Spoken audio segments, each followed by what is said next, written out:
All right. Welcome back to the Get Paid for Your Pad podcast. This is Eric Moeller, and I'm here with the OG, Mr. Jasper Ribbers. What's up, buddy? Welcome back to the podcast. Is it Yeah, weird to have somebody interviewing you on your own podcast? it's funny because, I haven't been as much involved in the podcast as I have been for so many years, which, I appreciate you guys jumping in there because with managing the revenue management department that's grown so fast and, it's becoming a real department. We have over 1,600 listings now that we're managing. It becomes difficult, to do these episodes and stay consistent with it.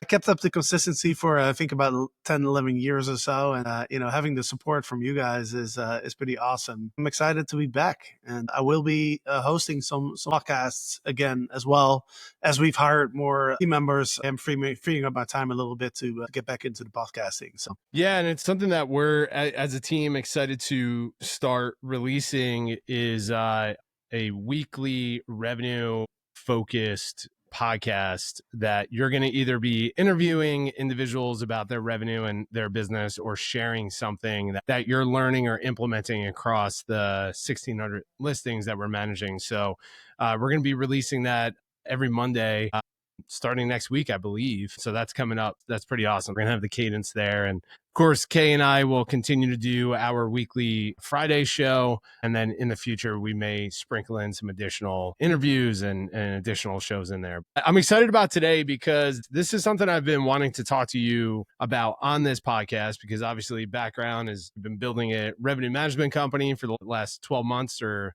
has it been 12 months yet? we're about 15, 16 months in now since we started with our first client. Yes, we're seasoned revenue managers now. It's been a wild ride, man, figuring this out with you as far as like building the business and understanding where the opportunity lies, what is working in revenue management, and then of course, how do we implement this consistently across these portfolios? I think like a really good starting point here is I would love to just kind of understand at a high level, what are you learning by running revenue management? And for some context for everybody as well, we started revenue management with our own properties, right? You saw an opportunity of leveraging and developing a revenue management strategy for Freewyld cabins, with the design and the marketing and all that stuff matched with this revenue strategy. We just saw this like incredible uptick in bookings. And you had the idea of like, hey, I think I can help people and companies with this revenue strategy. We don't really see anybody else in the industry doing it quite the way that I think we can do it. And over the last 15, 16 months, we've grown to, 37 clients now that we're working with, 1,600 listings and 61 million in revenue that we're managing, give or take. And we're negotiating with more clients to A bring them little on. So we're higher, but growing. A little bit higher. Where are we at now? 64? no, more like 66, but still 66. that's Let's another go. 5 million. Yeah, I mean, it's big numbers, man. It's big numbers. And then along through that process, we also built this incredible revenue management team, right? Of like really understanding what is the challenge in the industry with revenue management. And we recognize like it really comes down to the people that's running the strategies. So with that long setup here, I'm just curious, like high level, like what are you learning through this process of running revenue management across all these listings and companies, leading this team? What comes up for you? Yeah, I would say the first thing that comes up is when you look at a pricing tool like PriceLabs, there are so many different settings. There's like hundreds of different levers that you can pull and things that you have to input. I can totally see how this could be very overwhelming to people that are not naturally, good with numbers and understand data and graphs, and you have so many other things to do in your business. But really what I've learned over the last 15 months is like there's a couple core fundamental concepts that you have to really understand and that you have to really focus 80% of your time on. And there's a lot of stuff that is out there that you could be doing, but that doesn't necessarily really move the needle. And so if you pull all those levers, like it kind of makes it just like unnecessarily complex. And then it just becomes very difficult to measure and very difficult to understand what's happening, why the tool is setting the prices the way that the tool is setting it. There's really a couple of fundamental concepts that you really have to understand and that you have to focus on. And then the rest, it's very specific to certain portfolios and certain markets where you might apply some of the other settings. But we found that a pretty simple setup and just focusing on the most important concepts is actually driving the best results. So, which is not uncommon in when you solve complex mathematical and economical problems. Oftentimes, a relatively simple strategy actually gets the best result. That's something that I've learned a long time ago when I was in university. It's interesting that seems to be the case for revenue management as well. Yeah. Before we get into the technical side, I'm curious, why do you think this is so important now for the short-term rental industry, for companies that are growing, hosts that are growing? Why is it so important now to focus on revenue management in their businesses? I would say with revenue management, the difference between having the founder of the company or the CEO just kind of do it as a side gig, like kind of what a lot of operators do. Every day you have so much to do, right? You have so much to manage. There's guests checking in, there's cleaners that have to be managed, there's like maintenance issues. There's all this stuff that comes at you every day. And it seems like a lot of operators are treating revenue management as like that thing that they do if they have some time left at the end of the day, but oftentimes that's not the case. And I think we have to consider this a real part of the business. This really deserves to get the same attention as operations, as marketing, as all the other parts of the business, because there is a lot of untapped revenue for you if you do not have somebody who's fully focused on revenue management, who understands revenue management. And I think the challenge is that it's invisible revenue, right? Because if you're in a market and you're comparing yourself against the average in the market, which I see a lot of the companies that apply for our service, they'll say in the comments that we read when we get the application, they'll say like, oh, we feel like we're doing pretty good. We're like 20% higher than the average. Our average occupancy is like 70%. That feels pretty good, right? I mean, if you tell somebody who doesn't know about the industry, if you tell those numbers, then they'd be like, well, you're probably doing a good job. You don't know what you don't know. You don't know how much additional revenue you could be making. If somebody's doing like 20% occupancy, they understand that they have a problem, right? It's like, hey, 80% of my time, my units are empty. That's not good, right? Everybody understands that. But if you're like 70% occupied and you're doing a little better than the average, you don't really have a reason to think that you're leaving money on the table. However, there is a lot more juice that you squeeze out of that orange. People are just not aware of it, I think. I agree. And we see it a lot. Most of the time, people think revenue management is a pricing tool. I was at an event a couple of weeks ago, and I was talking to a owner. He's been in vacation rentals for a very long time, very successful company, beautiful properties, great brand. And I asked him, like, hey, what are you doing for revenue management? And he's like, oh, I use PriceLabs. Yeah, but what are you doing for revenue management? And he's like, we have someone who manages PriceLabs for us. And even at that moment of like, this is someone who's been in the space for a long time, who has a huge business and a great brand, still thinks revenue management is just a pricing tool. And most operators that we talk to and that we do these revenue reports for, I don't think that we've come across one, maybe there's been one portfolio, but 99% of the portfolios that we will audit are leaving 10 to 40% on the table because they're approaching it with that mindset of, oh, I have a pricing tool and I have a strategy and I do some stuff. I check it once or twice a week type of thing. Like most companies are doing that. Let's use two for examples. So we have two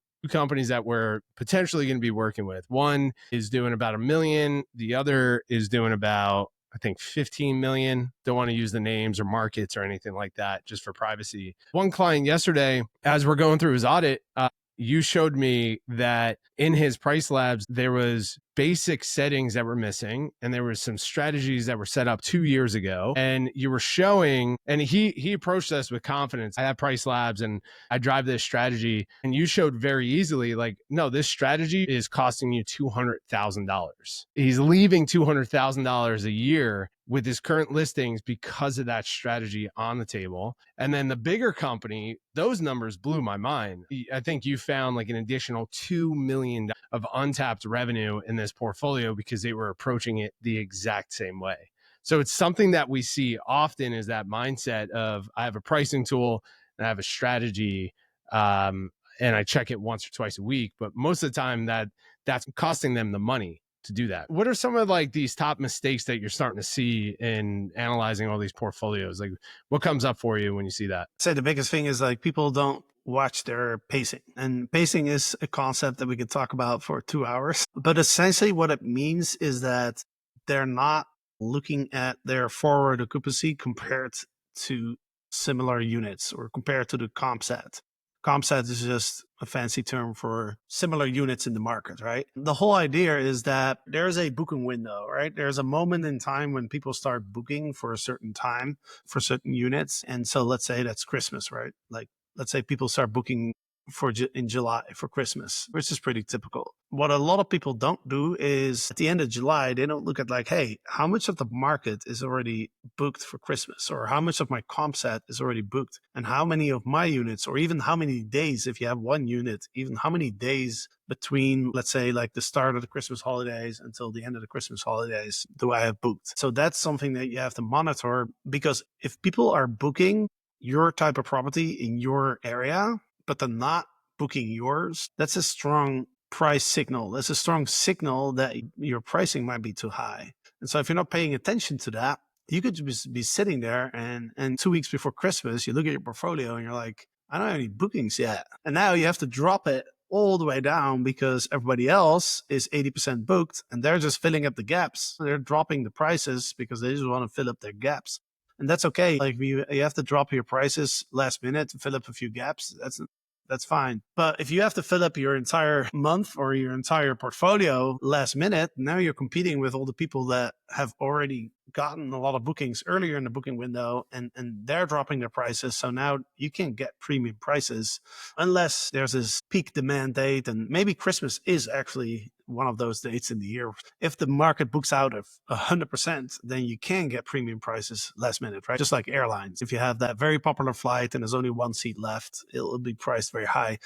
99% of the times, people dropping last minute because inventory doesn't sell out completely. Yeah. So that is the biggest mistake that people are making. They are not monitoring their forward occupancy and comparing it to the comp sets. And as a result, most of the properties that we look at, units are either underpriced or they're even overpriced. One of the two. Not always. I mean, there are some examples of properties, of portfolios that we looked at where operators were doing a pretty decent job. And then, there's always like some other fine tuning to be done where we could still increase their revenue. But the pacing thing that's just the biggest. There's a few major concepts that people forget about or not leverage, but I would say pacing is probably the biggest one. It sounds like the number one mistake is just assuming that revenue management is having a pricing tool and just like checking it once or twice a week. And then pacing comes in very close second to that, correct? It's funny because a lot of operators are using a pricing tool. They might think like, oh, we're pretty advanced because there's all these other people that are pricing manually. They just have the same price the whole year. And 10 years ago, that would be true. 10 years ago, people were just like, my place is $100 on the weekdays and 150 on the weekends, and that's it. And then maybe for Christmas, it's like 200 for New Year's. But nowadays, just having a pricing tool, you're not ahead of the curve anymore. Everybody has a pricing tool, almost everybody. If you go all the way back, high level, like setting prices manually is the biggest mistake. Having a pricing tool that you set up and then you don't look at it will be the second. But then even if you have a pricing tool, we see operators that have a pricing tool and they have a pretty good setup. But the pricing tool is not going to adjust prices based on pacing. It will do a little bit, but not enough, not nearly enough. There's no perfect setup that where you can let it run.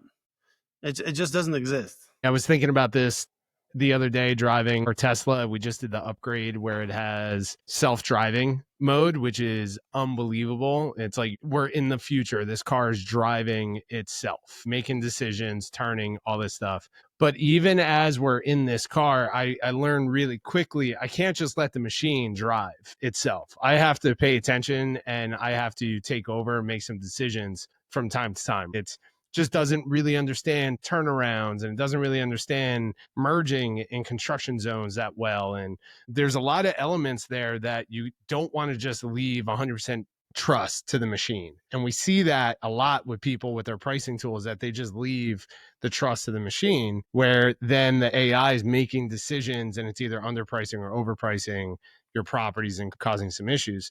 But getting back to pacing real quick, and for everyone who's listening, this is a big topic that we're going to be going into and creating training around. And because you feel like this is one of the most impactful thing someone can do in their business. Talk to us about like the mindset of like, how far out are you looking and studying your occupancy and comparing it to the market? And then how do you make decisions on adjusting your pricing? Like, how often are you doing this? Walk us through that process. Essentially, you want to look at the future where bookings are coming in. There's no point me looking at like 2 years from now where no one's booking. If no one's booking, then yeah, we're not going to book either, and that's fine. But wherever you see in your future occupancy graphs, and when you're looking at your markets or your comp set, if you see that people are booking your type of unit in your area and they're not booking yours, then you got to keep an eye on that. So it really depends. There's markets like Miami where the booking window is very short. It's like literally like a couple of weeks. And then maybe like, people book for like Ultra, the music festival. People book for like, maybe Christmas, New Year's. They book a couple months in advance. For that market, you just kind of be looking at the next month plus like these peak date events. But there's other markets where the booking window is like 6 months. People start booking 6 months in advance. A lot of the summer markets. So think like the Great Lakes in the north of the US, like Traverse City is a good example. People are booking for the summer. They start booking maybe even in October or November, or maybe in January, but still like that's a long booking window. It really depends on when people start booking. And just to clarify, one more thing is the pricing tool will make adjustments based on, because sometimes people tell me there's a setting in PriceLabs that's called like occupancy. It makes adjustments based on occupancy. And so they're saying, isn't PriceLabs automatically going to lower the price if you don't have a lot of bookings? And it will, but this default setting, it doesn't really change it that much. To give you an example, if you set your base prices way off, the corrections that PriceLabs algorithm is going to make is not going to be enough. And so if we have a unit that's, let's say the base price should be 200. If we set the base price at like 500, PriceLabs might go and see like, hey, there's no occupancy, like we'll bring the price down 20% from 500 to 400, but you're still way overpriced. You understand? So the pricing is dynamic. And yes, PriceLabs will look at demand and all these other factors to bring the price up and down. But if your baseline is way off, then it's not going to matter. So that's why it's really important to look at your pacing. And based on your pacing, you should be adjusting those base prices to make sure that your overall price level is in the right spot. Like you mentioned, that one portfolio that we looked at, was set up in May 2023, and none of the base prices have been changed since. Right. Now, no matter what, I can already tell you that is not optimal, because there's no way, because things change all the time. We're in a very dynamic industry. Can you imagine the last 2 years, how many things have changed in our industry?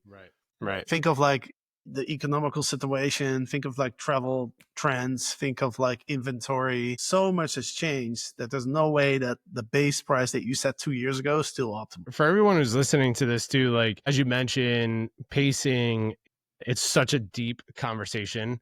And there's so much like technique to it as well, and things to know. For everyone who's attending VRMA in October, we are actually running a breakout session. We should call it probably an implementation session. And we're focusing strictly on pacing and teaching this process and helping people understand it and implement it into their business. So for everyone who's listening, if you guys want to learn more about that and like actually implement it on a strategic level with us, make sure that you find us, sign up for that breakout session. I don't know the exact day for it, but we just confirmed that, which is going to be awesome. I'll be there. You'll be there. One of our revenue managers, Miles, will be there. And it's going to be a powerful session where we're all working together to understand this and then actually implement it. So anything else to share on that workshop? It's in Vegas, so, it'll be fun too. One thing that you and I recognize by going to a lot of conferences is that there's a lot of good speakers and there's a lot of good content for sure. But I always feel like there could be some improvement on the actual like implementation side. We're going to tell people, open your laptop, open your pricing tool. As we're talking through these concepts, like look at your own settings, and we'll give you direct feedback. You can ask questions, and we can do some live audits and things like that, because we want really to make an impact and not just explain some concepts. Right. We want people to take action and actually make improvements. Yeah. in those 90 minutes. So that's a good point too for anyone who's going to join us. Bring your laptop with you so we can actually implement this into your pricing tool. Outside of pacing, because we can get lost in that rabbit hole. What are some other major mistakes that you're seeing that most operators and hosts are doing with their revenue management? I would say, another part of revenue management, like a lot of people think revenue management is prices, but it's also availability settings. And it's also thinking about how do we strategically choose cancellation policies, for example. When are people able to book for a certain amount of days? So minimum night stay settings. Can we book a 2-night stay 3 months out? Or are we restricting that to a 3-night or 4-night or 5-night? Do we allow people to cancel like 5 days before or the day before? So there's a lot more than just the pricing. It's also availability settings. There's like, when do we allow people to check in or check out? Some operators, they can't do turnovers on Labor Day or Memorial Day. How do we restrict that? There's different ways of doing that. So I would say that's a second, mistake that we see that a lot of operators are making, is that there seems to be this idea that, far further out, your settings should be more restrictive. And there's some rationale behind that is valid. But at the same time, what we see is that, generally, the more restrictive you are, generally, the lower the revenue. There are some exceptions, but overall, people tend to have too many restrictions. So, for example, people don't really look at the average length of stay in their market.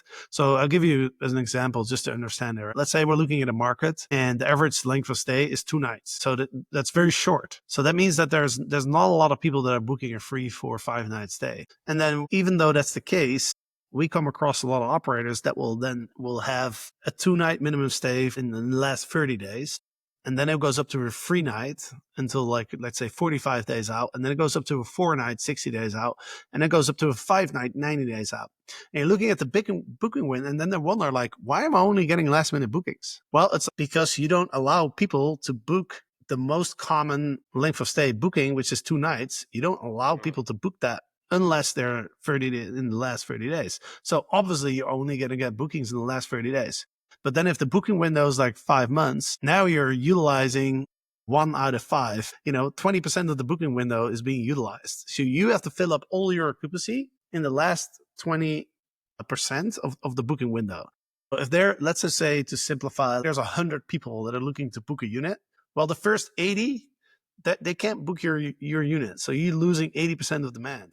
You can't expect a great result if that's the case. So generally, like, people are too restrictive. Same with cancellation policies. Airbnb is now really pushing back on the strict cancellation policy. A lot of people are confused about that policy because it's a little confusing how Airbnb worded it. The thing with cancellation policies is when you have a strict policy and you benefit from it, it's visible. Somebody cancels and you get half the money, right? Or you get all the money and you're like, woohoo. I'm glad I used this strict cancellation policy because now I get like $2,000 and otherwise I wouldn't have. But you cannot see all the people who didn't book because, first of all, your listing didn't show up because Airbnb doesn't show you, right? Because of your policy. Or secondly, you showing up, but people are not booking you because they can only cancel within 48 hours if they book 14 days in advance or more. That's the only time they can cancel.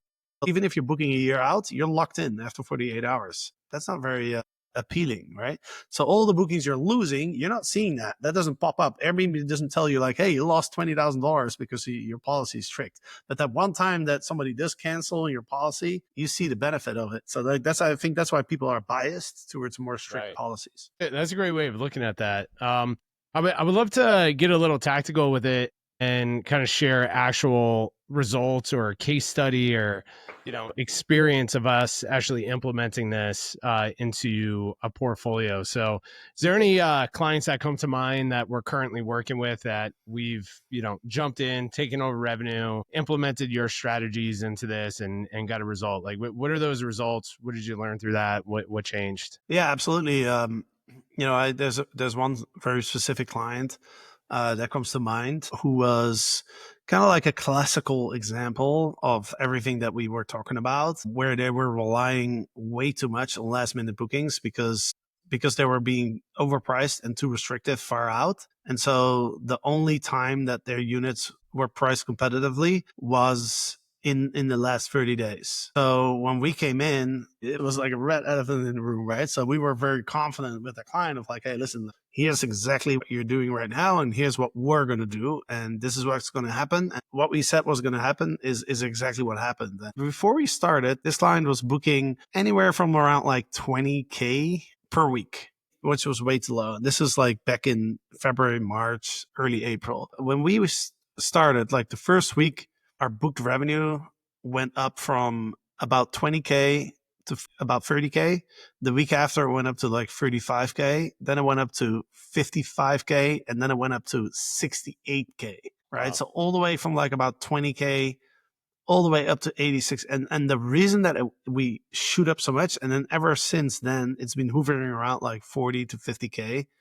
But like the reason that it went up so much in the beginning is because we had so much of the booking window to catch up on. It was funny because this client was actually a little skeptical at first.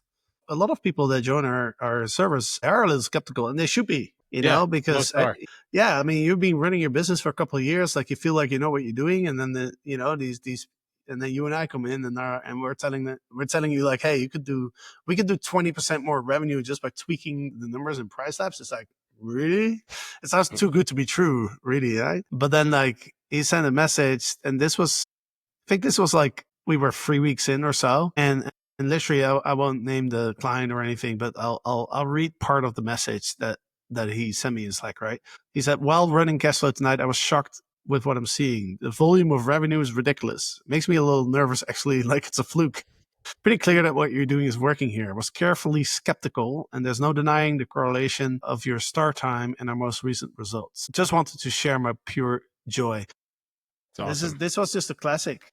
It was a classic, and I knew exactly what was going to happen because it just makes sense. You know what I mean? It just makes sense. So we saw within a couple of months, we saw going from 20,000 a month to, you said, about 86,000 a month. 68, right? 60. That was like catching up. A lot of that was catching up. Right. You know? And now you said it kind of equaled out around 50,000 a month. So you kind of doubled their revenue. And that's across the exact same portfolio with no changes outside of the revenue strategy. Yeah, exactly. You know, and just to be completely honest, in the beginning, the revenue spiked a lot because we're catching up, right?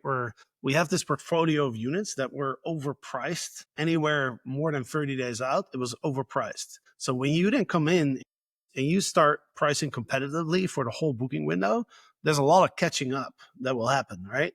So we're talking about booked revenue, right? So that's different from stay revenue. So let's say, for example, with this client, we started in April. So let me just put up the numbers here. So in March, this client booked $117,000.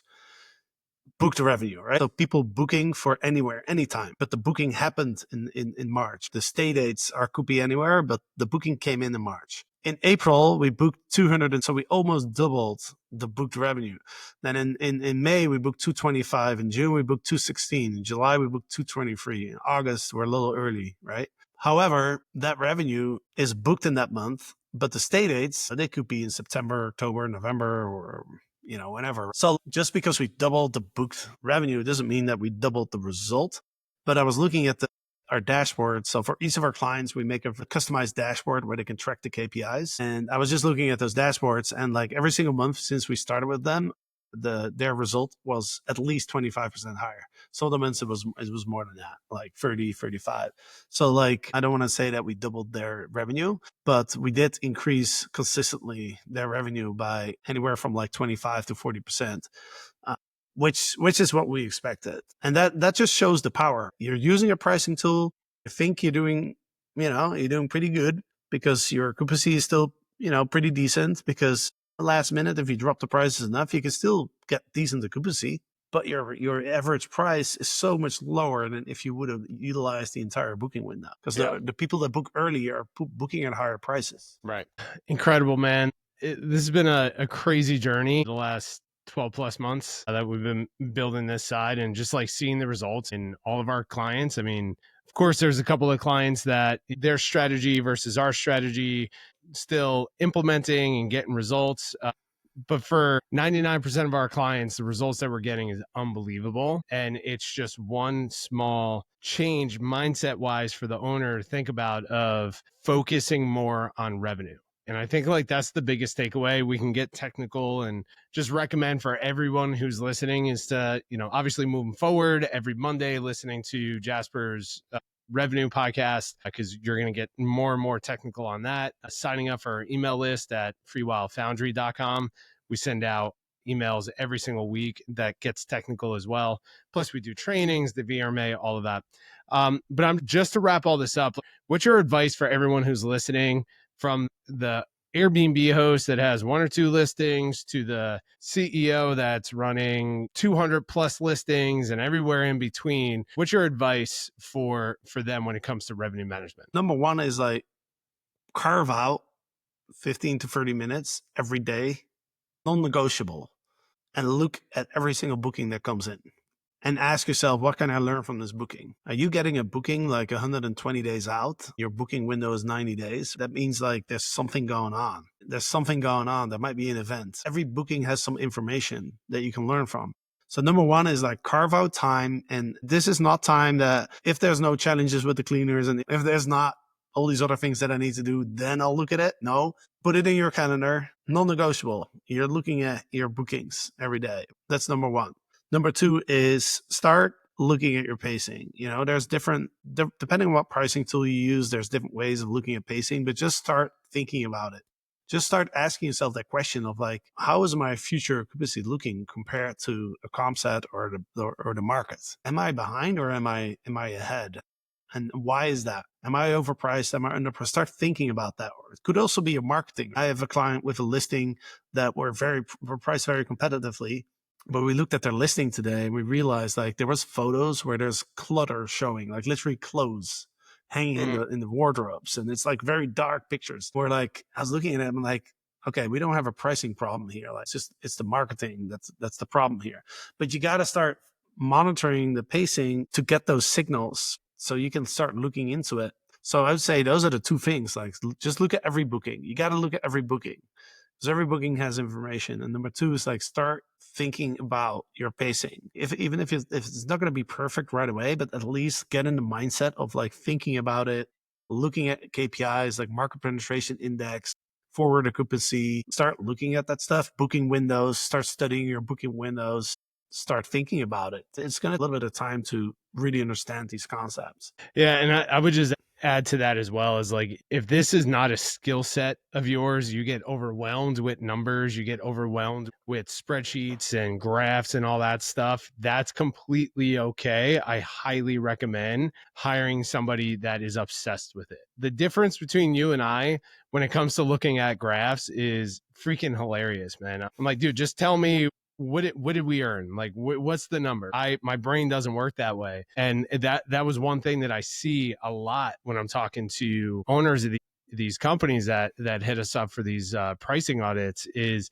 they still believe that they have to be the one in the tool doing all of this. Now, there's obviously a conversation to have of like, as a CEO, you should have the discipline to like sit down and go. You're saying 15 minutes a day. It's like, who can't do that every single day? 15 minutes a day to look at your pricing, your pacing, make some adjustments and decisions, collect data. But if you have 100 plus listings or whatever it is, and that's not your skill set, either hire in-house with somebody that is solely focused on revenue management, or find someone like us at Freewyld Foundry to fully take over and then just lead expectations and goals with them. That's the last piece I would say for that. So, and then for everyone who's listening to, we work with companies that are doing $1 million or more in top line revenue and in bookings. So if you're doing $1 million or more in revenue and you don't have anybody in that revenue seat, hit us up. Go to freewildfoundry.com. We do what's called revenue reports. This is where we have a short little application that you fill out. We collect some info from you. We dive into your actual pricing tool, regardless of the pricing tool, and we look at the strategy and study it. And most of the time it's you, Jasper, or you're leading one of our team members to do it. And I'll give you guys like a really good look at understanding how much money you're leaving on the table with your strategy and what you have to do to get that. Again, the two that we did yesterday. He was doing about $1 million a year. Currently, he was found $200,000 untapped revenue in his portfolio. And then the other larger portfolio, you found over $2 million of untapped revenue, which blew my mind.